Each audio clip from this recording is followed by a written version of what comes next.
जय श्री श्याम प्यारे बच्चों, स्वागत है आप सभी का आपके अपने YouTube channel Saraswati Educare centre पर। तो बेटा हम लोग कर रहे हैं अपने अकाउंटेंसी 12th का चैप्टर नंबर 1, ठीक है, अकाउंटिंग फॉर पार्टनरशिप फर्म, ठीक है। तो उसमें अभी देखिए हमने profit and loss appropriation account बनाना सीख लिया। हमने देख लिया कि profit and loss appropriation account की डेबिट साइड में कौन कौन से कंपोनेंट्स आते हैं और क्रेडिट साइड में कौन कौन से कंपोनेंट्स आते हैं।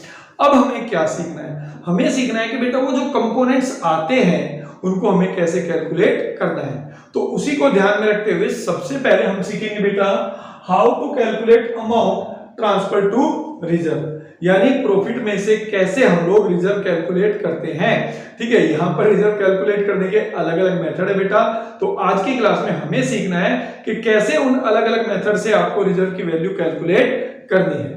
ठीक है बेटा, तो स्टार्ट करें अपनी क्लास। बट क्लास स्टार्ट करने से पहले दोबारा से आप लोगों से रिक्वेस्ट, ठीक है, अगर आप लोग मेरे इस चैनल पर नए हैं तो इस चैनल को सब्सक्राइब जरूर करें और इसके साथ साथ बेटा बेल आइकन्स पर भी प्रेस कर दें, क्योंकि आपको अकाउंट्स और इकोनॉमिक्स की क्लासेस, ठीक है, इसी तरीके से रेगुलरली मिलती रहेंगी। ठीक है, इसके साथ साथ चैनल पर अगर आपको मेरी वीडियोस अच्छी लगती हैं तो अपने दोस्तों के साथ इनको जरूर शेयर करें। ठीक है, वीडियोस को लाइक करें और कमेंट करें।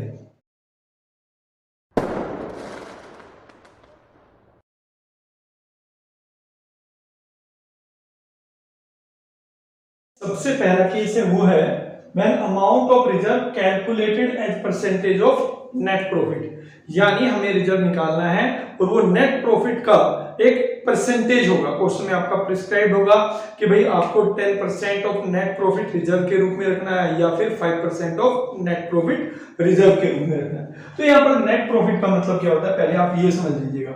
नेट प्रॉफिट जो होता है बेटा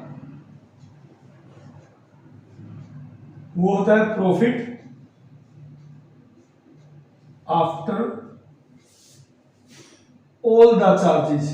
ये ध्यान रखना है कोई चार्ज ना हो रिजर्व निकालने से पहले।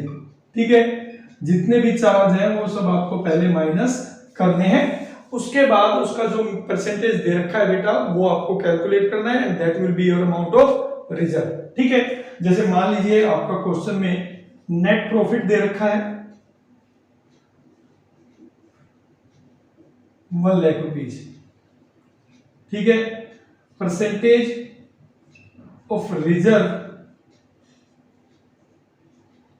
वो है बेटा 10% ऑफ नेट प्रॉफिट, राइट।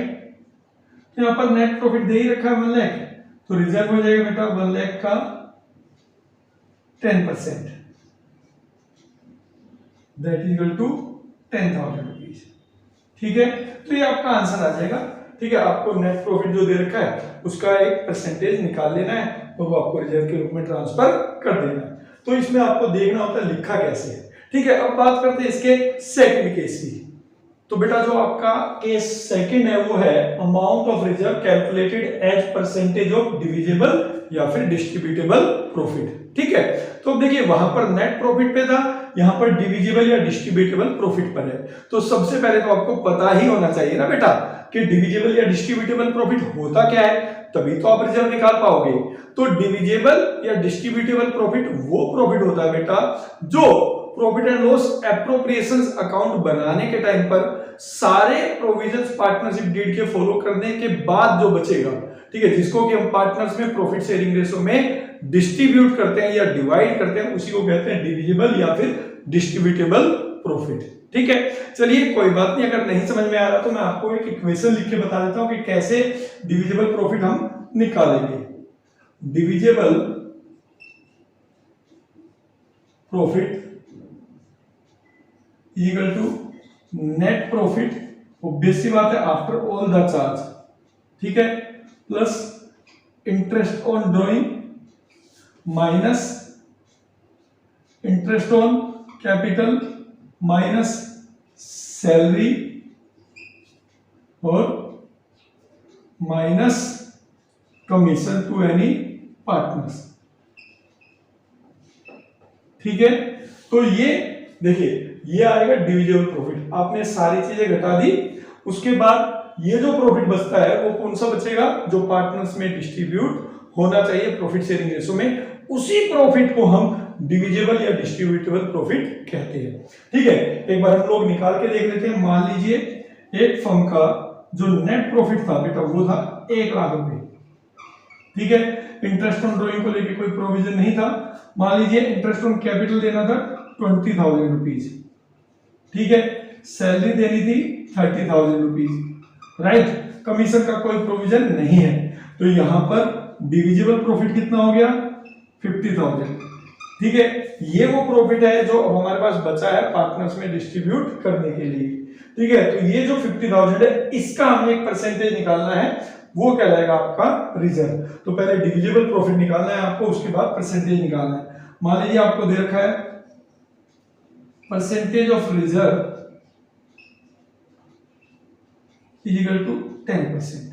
ठीक है, ऑफ ऐसे लिखा हुआ ध्यान रखना, डिविजिबल या फिर डिस्ट्रीब्यूटेबल प्रॉफिट। ठीक है, तो हमने यहां डिविजिबल प्रॉफिट ऑलरेडी निकाल लिया है। तो हम लिखेंगे 50,000 इंटू 10%। ठीक है, यानी 5,000 जो है इस 50,000 में से, ठीक है, आपको रिजर्व के रूप में रखना पड़ेगा और फिर जो 45,000 है वो आप पार्टनर्स में डिस्ट्रीब्यूट कर देंगे। क्लियर बेटा? ये था आपका सेकंड केस। अब बात करते हैं हम लोग अपने थर्ड केस की। तो बेटा बात करते हैं हम अपने आज के थर्ड और लास्ट केस की।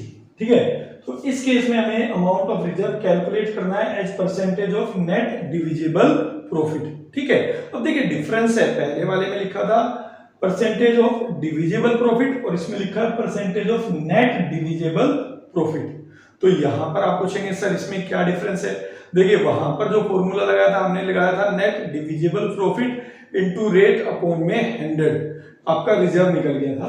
बट यहां पे जो रिजर्व का फॉर्मूला लगता है बेटा वो लगेगा reserve is equal to net divisible profit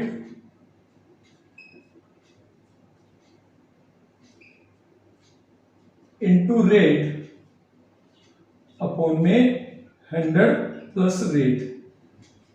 ये इसमें फॉर्मूला बनता है जब नेट डिविजिबल प्रॉफिट लिखा हो, तो आपको ये ध्यान रखना है। क्लियर है? अब यहाँ पे सबसे पहले देखिए आपको एक क्वेश्चन दे रखा है एक, तो इस पे हम निकाल कर देखते हैं। तो यहाँ पे नेट डिविजिबल प्रॉफिट निकालना है। सबसे पहले डिविजिबल प्रॉफिट कैसे निकालते हैं अभी हमने बात की थी। सबसे पहले नेट प्रॉफिट, उसमें से माइनस कर दो इंटरेस्ट ऑन कैपिटल, ठीक है, सैलरी या फिर कोई और एप्रोप्रिएशन है वो माइनस करो, ऐड कर दो इंटरेस्ट ऑन ड्रॉइंग।